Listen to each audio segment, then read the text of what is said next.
சண்முகம் பரணி சீரியலேருந்து சூப்பரான ப்ரோமோ வந்திருக்கு. நம்ம அதை பற்றி தான் இந்த வீடியோக்குள்ளே நம்ம பார்க்க போகிறோம். நம்ம வீடியோக்குள்ளே போகிறதுக்கு முன்னாடி பண்ணலாம் அவங்களாம் சப்ஸ்கிரைப் பண்ணிக்கிடுங்க, பக்கத்தில் உள்ள பெல் பட்டனை கிளிக் பண்ணுங்க. வாங்க வீடியோக்குள்ளே போகலாம். சண்முகம் அவங்க நீதிபதி கிட்ட சொல்கிறாங்க, நான் அறிவழகனுக்காக நானே வாதாடுறது அப்படின்னு சொல்லவும், அப்போ நீதிபதி சொல்கிறாங்க, எங்களுக்கு எந்தவித ஆட்சேபனையும் கிடையாது, ஆனால் அதுக்கு அறிவழகனை சம்மதிக்கணும், அதுக்கு நான் ஒரு நாள் டைம் கொடுக்குறேன். அறிவழகன் நாளைக்கு என்ன சொல்ல போகிறாரோ அதை கேட்டு நீங்கள் தாராளமாக அவருக்காக வாதாடலாம், இது அறிவழகன் தான் முடிவெடுக்கணும் அப்படின்னு சொல்லவும், உடனே அடுத்ததாக பார்த்தோம்னா அங்கே இருந்து எல்லாருமே கிளம்பி இருந்தாங்க. அப்போ வைஜெயந்தி சண்முகத்திட்ட சொல்லி சிரிக்க ஆரம்பிச்சிருந்தாங்க. என்ன சண்முகம், கடைசியில் அறிவழகனுக்காக நீயே வாதாட போறியா என்ன? மளிகை கடையில் பொட்டலம் அடிக்கிற உனக்கு லா பற்றி உனக்கு என்ன தெரியும் அப்படின்னு சொல்லிட்டு வைஜெயந்தி சிரிக்கவும், அப்போ கூட இருக்கிற குரு கௌதம் அவங்களும் சிரிக்க ஆரம்பிச்சிருந்தாங்க. இவங்கெல்லாம் ஏளனமாக பார்த்து சிரிக்கிறத பார்த்துட்டு உடனே சண்முகம் சொல்கிறாங்க, இங்கே பாருங்க, அதை பற்றி நீங்கள் கவலைப்பட வேண்டாம், அது எனக்கு எப்படி பேசணுமோ எனக்கு தெரியும், நீங்கள் எனக்கு ஒன்று பாடம் கற்பிச்சு கொடுக்க வேண்டாம் அப்படிங்கவும், பொட்டலம் அடிக்க ஒருத்தனால லாவை பற்றியும் பேச தெரியும் அப்படிங்கிறது நான் நிரூபித்து காட்டுறேன் அப்படிங்கவும், அப்படியா அதையும் தான் பார்த்துடலாம் அப்படின்னு சொல்லிட்டு நினைக்கிறாங்க. நான் உன்னை ரொம்பவே புத்திசாலித்தனமானவன்னு நினச்சேன், ஆனால் இப்படி நீ முட்டாளாக இருப்பேன்னு சொல்லி நான் கொஞ்சம் கூட எதிர்பார்க்கவே இல்லையே அப்படின்னு சொல்லவும், நீ எப்படியோ மணிமாறன் லாயரை வச்சு இந்த கேஸில் ஜெயிச்சலான்னு சொல்லி நினச்சேன், ஆனால் நீ எத்தனை லாயரை வச்சாலும் சரி தான், என்கிட்ட இருந்து நீ தப்பவும் முடியாது ஜெயிக்கவும் முடியாது, அதனால தான் கடைசியில் என்கிட்ட தோற்று போயிடுவோன்னு சொல்லி பயந்துக்கிட்டு நீயே வைக்கலாம் மாறிட்டு அப்படி தானே அப்படின்னு சொல்லிட்டு சிரிக்கவும், இங்கே பாருங்கள், நீங்கள் என்னனாலும் ஏளனமாக பேசிக்கிடுங்க, ஆனால் கண்டிப்பாக இந்த கேஸில் நான் ஜெயிச்சு காட்டுவேன், எங்கள் அப்பா முருகன் எனக்கு துணையாக இருப்பான் அப்படின்னு சொல்லிட்டு போகவும், அடுத்து பார்த்தோம்னா வைஜெயந்தி சொல்கிறாங்க, கண்டிப்பாக அறிவழகன் உள்ளே தான் காலம்புறா கிடக்க போகிறான்னு தெரிஞ்சு போச்சுது, இன்னும் நம்மளுக்கு எந்த கவலையும் கிடையாது அப்படின்னு வைஜெயந்தி சந்தோஷத்தோடு அங்கேருந்து கிளம்பி போகவும், அப்போ சண்முகம் மணிமாறனை பார்க்குறாங்க, நீங்கள் திடீர்னு இந்த மாதிரிக்கு பண்ணுவீங்கன்னு சொல்லி நான் கொஞ்சம் கூட எதிர்பார்க்கல அப்படிங்கவும், என்னை மன்னிச்சிரு சண்முகம் அப்படிங்கிறாங்க.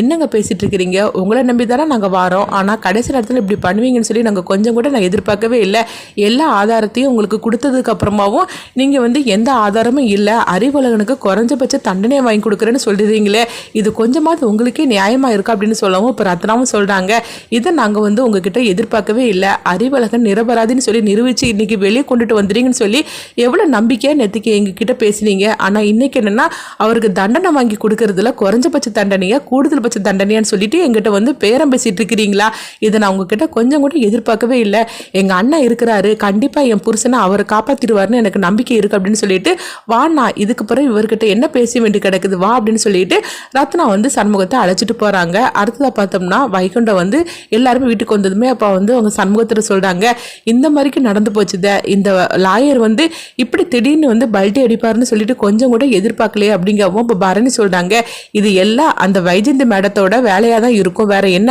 அவர் நேற்று வரைக்கும் நம்மளுக்கு எவ்வளோ நம்பிக்கையாக அவர் பேசிட்டு இருந்தாரு, ஆனால் இன்னைக்கு திடீர்னு இந்த மாதிரிக்கு அவர் சொல்லுவார்னு நம்ம கொஞ்சம் கூட எதிர்பார்க்கவே இல்லை அப்படிங்கவும், அப்போ இங்கே பார்த்தோம்னா வைஜெயந்தி அவங்க குரு கிட்ட சொல்லிட்டு இருக்கிறாங்க, அங்கே பாரு, நாளைக்கு அறிவழகன் தனக்காக சண்முகம் வாதாடக்கூடாது அப்படின்னு அங்கே நீதிபதி கிட்ட அவங்க கோர்ட்டில் வச்சு அவன் சொல்லணும், அந்த மாதிரி நீ சொல்ல வச்சிடணும் அப்படிங்கவும், மேடம் அதை பற்றிலாம் நீங்கள் கவலைப்படாதீங்க நான் பார்த்துக்கிடுது அப்படிங்கிறாங்க.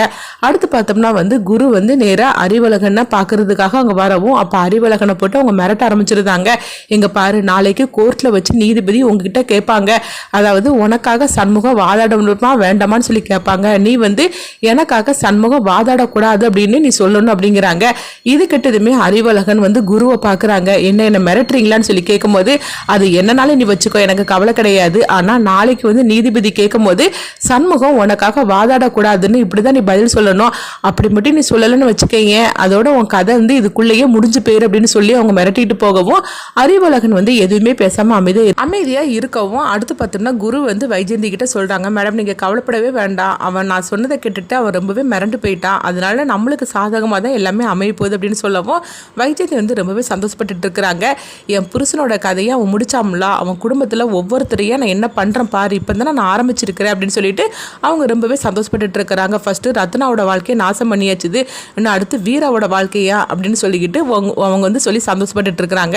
அடுத்தது அங்கே பார்த்தோம்னா சண்முகத்தை தான் காட்டுறாங்க, எல்லாருமே படுக்க வந்துடுமோ, இப்போ பரணி தூங்கிட்டு இருக்கும்போது சண்முகம் ஒரு இதை பயத்திலே இருக்கிறாங்க, நம்ம அதாவது அங்கே கோர்ட்டில் வச்சு அது சொல்லிட்டு வந்துட்டோம், அறிவழகனுக்காக நான் வாதாடுது அப்படின்னு சொல்லிட்டு வந்துட்டோம், ஆனால் என்ன சொன்னாலும் சரி தான், நம்மளுக்கு கொஞ்சம் பயமாக தான் இருக்குது, நம்ம இங்கே வச்சு ப்ராக்டிஸ் பண்ணிக்கிடுவோம் அப்படின்னு சொல்லிட்டு சண்முகம் அறிவழகனுக்காக வாதாடுத மாதிரிக்கு அவங்க பேசி எடுத்து அவங்க ப்ராக்டிஸ் பண்ணிட்டு இருக்கிறாங்க.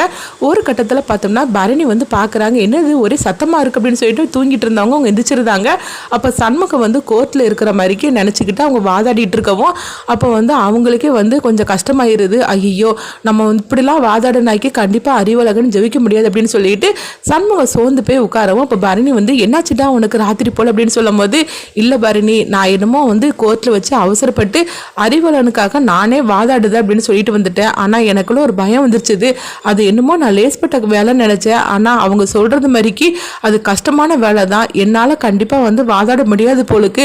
நான் இப்போ என்ன பண்ணுறதுக்கு தெரியலையே. ரத்னா வரை என்ன மழை போல் நம்பிட்டு இருக்கிறா. நான் எப்படியாவது வந்து அறிவழகனை காப்பாற்றிடுவேன்னு சொல்லிட்டு அவன் மழை போல் நம்பி இருக்கிறா. நானும் கோர்ட்டில் வச்சு எப்படி வாதாடணும்னு சொல்லிக்கிட்டு ப்ராக்டிஸ் பண்ணுன்னா ரொம்பவே வந்து திணறுது. எனக்கு என்னமோ ரொம்ப பயமாக இருக்குது. அவசரப்பட்டு இந்த மாதிரிக்கு முடிவெடுத்துட்டேன்னு சொல்லி தோணுது அப்படிங்கவும் இது கெட்டதுமே பரணி சொல்கிறாங்க.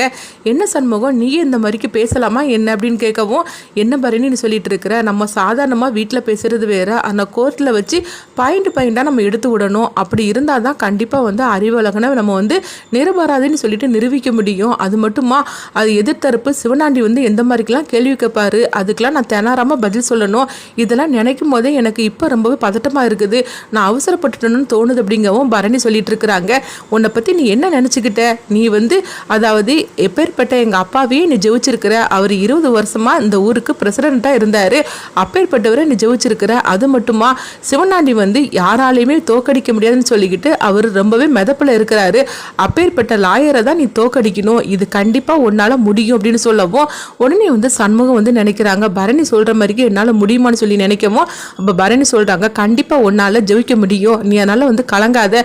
எதை பற்றி நீ கவலைப்பட்டுட்டு இருக்காது அப்படின்னு சொல்லிட்டு பரணி வந்து சண்முகத்துக்கு தைரியமாக சொல்லிட்டு இருக்கிறாங்க. ஆனாலும் வந்து சண்முகத்துக்குள்ள ஒரு பதட்டம் இருந்துகிட்டே தான் இருக்குது.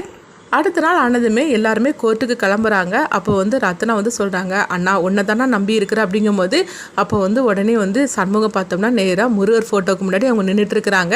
அப்போ வந்து அவங்க பாயிண்டாக எழுதி வச்சுருக்கிறாங்களா அந்த நோட்டெல்லாம் வந்து அவங்க கீழே வச்சுட்டு அவங்க சாமி கும்பிட்டுட்டு இருக்கிறாங்க. அப்பனே முருகா நான் உன்னை தான் நம்பிட்டு இருக்கிறேன். மழை போல் எப்படியாவது வந்து அறிவழகனை நிரபராதின்னு சொல்லிக்கிட்டு நான் நிரூபிக்கணும்.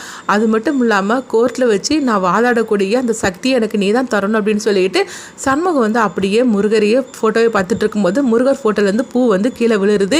இதை பார்த்ததுமே சண்முகம் வந்து ரொம்பவே சந்தோஷப்பட ஆரம்பிச்சிட்டாங்க. அடுத்து பரணி வந்து கேட்டுட்டு இருக்கிறாங்க என்ன சண்முகம் டைம் ஆகுது வா நம்ம போகலாம் அப்படின்னு சொல்லவும் உடனே எல்லாருமே வந்து கோர்ட்டுக்கு கிளம்புறாங்க. இங்கே பார்த்தோம்னா வந்து கோர்ட்டில் அவங்க வைஜெயந்தி கௌதம் குரு எல்லாருமே வந்துடவும் அப்போ அறிவழகனை அழைச்சிட்டு வராங்க. அப்போ நீதிபதி வந்து அறிவழகன்ட்ட கேட்குறாங்க உங்களுக்காக வந்து சண்முகம் வாதாட போகிறேன்னு சொல்லியிருக்கிறாரு.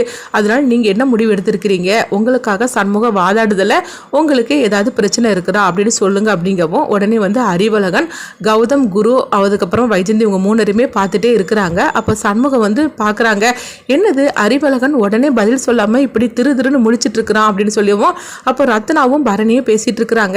என்னது அறிவழகன் வந்து நீதிபதி கேட்ட கேள்விக்கு உடனே வந்து சரின்னு சொல்லாமல் இப்படி யோசனை பண்ணிட்டு இருக்கிறான் என்ன சொல்ல போறான் அப்படின்னு சொல்லிட்டு அவங்க பதறிட்டு இருக்காங்க. அப்போ வந்து நீதிபதி கேட்குறாங்க என்ன அறிவழகன் உங்ககிட்ட தான் நான் கேட்டுட்டு இருக்கிறேன். உங்களுக்காக சண்முகம் வாதாட போறேன்னு சொல்லியிருக்கிறாரு. நீங்க வந்து என்ன முடிவு எடுத்திருக்கிறீங்க. உங்களுக்காக வாதாடட்டுமா அப்படின்னு சொல்லி கேட்கவும் இல்லைன்னா வேற லாயரை வந்து நீங்க வந்து ஏற்பாடு பண்ணி கொடுத்தீங்களா அப்படின்னு சொல்லி கேட்கவும் உடனே அறிவழகன் வந்து சொல்றாங்க சண்முகத்துக்கு மேல எந்த லாயராலையும் என்ன காப்பாற்ற முடியாது அப்படின்னு சொல்லவும் இது கிட்டதுமே சண்முகம் பரணி ரத்னா எல்லாருமே சந்தோஷப்பட ஆரம்பிச்சிருந்தாங்க. இது கொஞ்சமே எதிர்பார்க்காத வைஜெயந்தி வந்து அதிர்ச்சி அடைகிறாங்க. அடுத்து என்ன நடக்குன்னு பார்க்க